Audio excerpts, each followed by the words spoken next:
Nós sempre aprendemos que o rei é uma peça frágil, que ele deve se manter em segurança e praticamente não deve participar do jogo. Mas isso nem sempre é verdade. Eu costumo dizer para os meus alunos que a segurança do rei, ela está diretamente ligada à dama estar no tabuleiro ou não. Porém, existem situações que mesmo com a dama do seu oponente no tabuleiro, mesmo com as damas no tabuleiro, o rei deve participar do jogo. Nós vamos ver uma das partidas mais marcantes da história do xadrez, onde o Nigel Short ele sobe com o seu rei e a gente até brinca dizendo que ele dá checkmate de rei. Será que foi isso que aconteceu? Vamos conferir a partida agora. A partida que nós vamos acompanhar é entre o britânico Nigel Short, que já foi desafiante do título de campeão mundial em 1993 contra o Garry Kasparov pela PCA, contra o grande jogador Ian Thiemann, que era segundo de vários dos melhores do mundo na década de 80, na década de 70, um grande amigo do Karpov, se não me falha a memória, foi segundo do Karpov em várias ocasiões. O Thiemann é um jogador muito forte. Mas nessa partida nós vamos ver do ponto de vista do Nigel Short, porque ele executa uma das partidas que, para mim, que sou um jogador posicional, é uma das partidas mais bonitas da história do xadrez. Presta atenção no que você vai ver nessa partida. Nós temos no tabuleiro uma defesa Alekhine jogada pelo Ian Thiemann, que é quando joga esse cavalo F6 muito rápido. As brancas jogam E5, cutucam o cavalo, isso aqui é a variante principal da Alekhine. Segue cavalo para D5, o lance D4 é jogado e D6, já tentando enfraquecer o centro das brancas. Essa é a ideia da Alekhine. O branco ganha espaço e o preto vai tentando cutucar os peões das brancas. Cavalo F3 defendendo. Se ocorrer a captura, é bem provável que as brancas capturem de cavalo, tá? Para a estrutura de peões não ficar debilitada, porque se toma de peão aqui, toma de peão, esse peão é o famoso peão overextended. Ele é um peão que está avançado demais. Você tá vendo que é muito difícil defender ele com peões? Aí as peças vão ter que ficar defendendo e ele também é uma debilidade, o peão avançado. Mas as pretas não estão, porque o short tomaria de cavalo, provavelmente.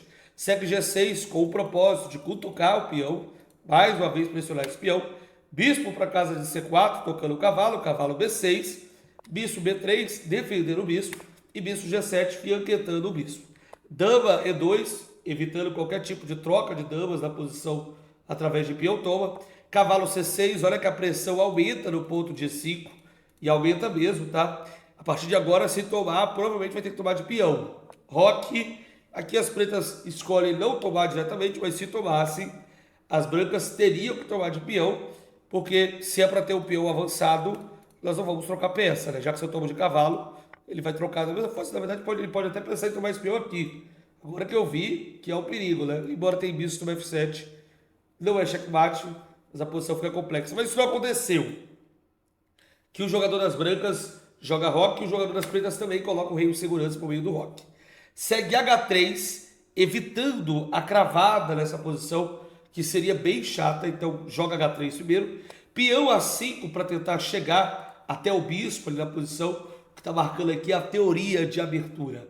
Peão A5 para poder chegar até o bispo. Peão A4, conseguindo controlar o espaço e deixando o bispo em segurança nessa fortíssima diagonal. D captura 5 e tem que tomar de peão, como o Thales já tinha dito, porque se tomar de peça, agora mesmo, se tomar de peça, agora o peão está caindo de verdade, né? Então agora nem dá nessa posição. Então, D toma E5, cavalo para D4, forçando praticamente a troca dos cavalos. Cavalo toma, dama toma. Parece que as pretas estão bem, né? O preto trocou algumas peças, o branco tem o peão avançado demais, mas aqui as brancas defendem com torre 1 e essa dama, como ela saiu muito cedo, ela corre um sério risco de ser atacada logo, tá? Segue E6, cavalo D2, já ameaçando o cavalo F3, cavalo D5, cavalo F3 e a dama que está tão avançada precisa voltar. Dama para C5, dama para E4, centralizando a dama, melhorando um pouco ela e preparando para poder tirar o bispo em algum momento para alguma das casas, principalmente com ideias também de dama H4, tá? Para jogar bispo H6, que é um plano muito bonito. Dama B4, oferecendo a troca das damas, e não troca a dama aqui. É um lance muito interessante, esse lance que o Nigel Short faz. Porque ele joga bispo C4, mas bispo C4 permite cavalo B6, que praticamente debilita a estrutura de forma automática, né, depois de cavalo B6. Então, uma outra ideia seria talvez trocar as damas, mas aí depois de cavalo toma, as pretas agora estão muito ativas e o peão avançado ele pode realmente se tornar uma debilidade daqui para frente. Então ele joga bispo C4 e permite cavalo B6. O único lance aqui bom que defende o peão e o bispo é B3, mas depois do cavalo toma C4, B toma C4, claro, B toma C4, se eu vou ter uma debilidade estrutural, eu quero que as peças fiquem no tabuleiro. As brancas agora têm uma debilidade estrutural, né?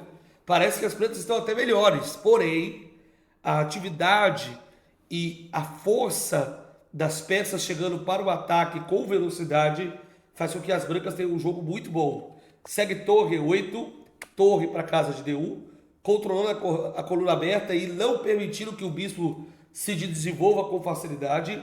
Dama C5, dama H4, preparando para jogar o bispo H6 em algum momento. Segue B6. É claro que agora, depois de um lance como o bispo H6, ele seria interessante também, na minha opinião. Mas essa posição, as pretas não podem tomar aqui, porque depois de dama toma, cavalo entra e a posição fica muito difícil, né? Embora tenha um dama F8 aqui para se pensar. Posição bem complexa ainda. Ainda tem bastante jogo, acho que foi por isso que o Legal Shot não joga bispo H6 direto, então. Ele joga bispo E3, forçando a dama a se movimentar. E agora, depois de dama C6, a dama não tem a volta. Olha que legal, né? A dama não volta para F8. Agora, ele joga bispo H6, visto que se bispo captura, dama captura, não tem mais defesa. Aqui vai perder porque o cavalo vai entrar. Ah, Thales, mas está caindo o peão, o cavalo G5 e a derrota está decretada. Vai chegar aí o dama toma H7 com efeitos devastadores nessa posição. Ele joga bispo H8 porque não pode realmente trocar esse bispo. Seria muito ruim trocar os bispos. E as brancas jogam um lance muito legal, que é torre D8. Visto que se torre captura, dama captura vai dar mate, né? Torre captura, dama captura, vai ter que entregar a dama e checkmate. Ele precisa então tirar esse bispo. E ele desenvolve o bispo para casa de... ele desenvolve o bispo, depois de torre B8, para casa de B7, defendendo assim a torre de E8 mais uma vez. Segue torre de AD1, o mesmo tema continua na posição.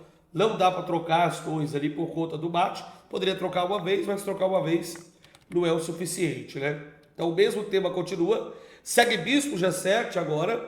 E depois de torre de 8, D7, ameaçando temas táticos em relação à diagonal, entradas, né? Com o bispo toma, dama cheque, dama captura. Olha que legal, né? Se fosse a vez das pretas de novo, vamos supor que passa o lance. Segue esse tema aqui, né? Que vai terminar em checkmate na posição. Então ameaça a entrada da dama por F6 depois de trocar o bispo ali na casa de G7. As pretas precisam defender e defendem com torre F8. Não tendo mais agora o dama por F7 lá no final da sequência. Segue bispo G7, rei G7, torre de 1 para D4, um lance interessante, porque a ideia é ameaçar em algum momento passar a torre por aqui, com efeitos devastadores. Torre de A para E8, protegendo um pouquinho. Dama F6, rei G8. E aqui tem uma ideia interessante, que parecia que ele ia jogar torre H4, né?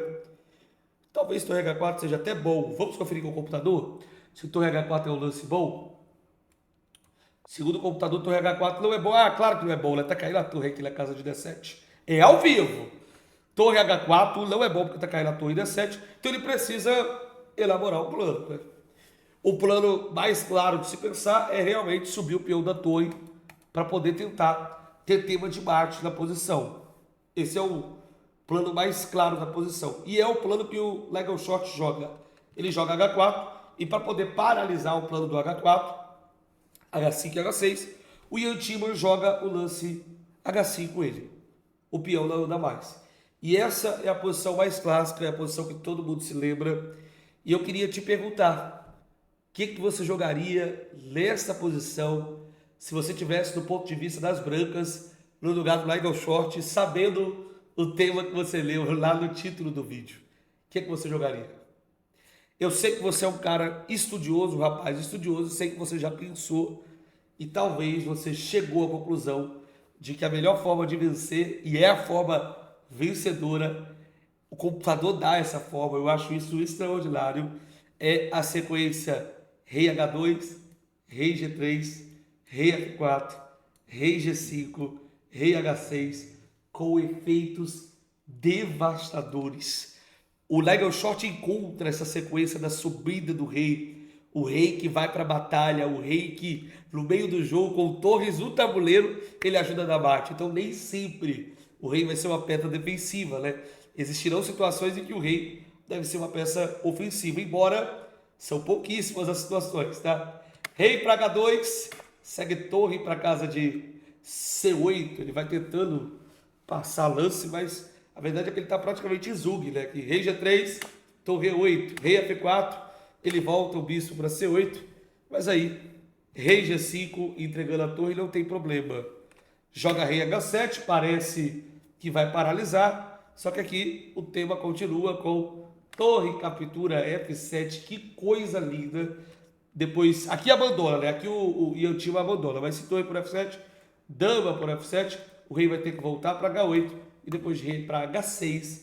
Praticamente não tem como defender o mate, vai ter que postergar o mate, né? Com dama D7, depois torre toma, vai só fazer com que a partida dure um pouco mais de tempo. Que coisa linda!